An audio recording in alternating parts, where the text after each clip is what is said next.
ليش بابا ما كانش بالمطبخ؟ ايش جابك على الطوبة؟ فهميني.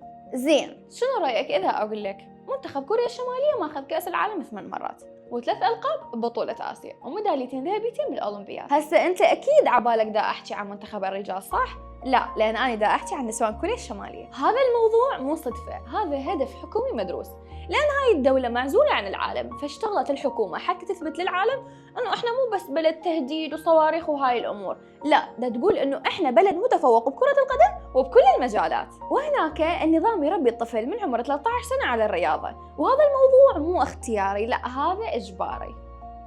يعني شلون جماعتنا هسه مسوين تجنيد الزامي وراتب 450,000، ترى نفس الشيء ماكو فرق، بس هم بالرياضة وبالملعب إحنا هنا دا يذبوا بالتشول. وهسه خليني أجي يمنا. بالعراق المواهب النسائية موجودة وبكثرة، بس الفرق بيننا وبينهم هو الدعم والاهتمام. يعني تخيل المنتخب العراقي للسيدات أعظم إنجاز بتاريخه هو فوز واحد بسنة 2025. يمكن هسه أنت تقول ما عندنا مواهب أو النسوان مو يم الطوبة، بس الحقيقة الفرق الوحيد هو ذاك الدعم الحكومي اللي خلى هاي الدولة تصير أسطورة، أما إحنا خلانا نفرح بفوز واحد. وهسه بعدك تقول المرأة مكان المطبخ؟ لو المشكلة بملاعبنا المتروكة.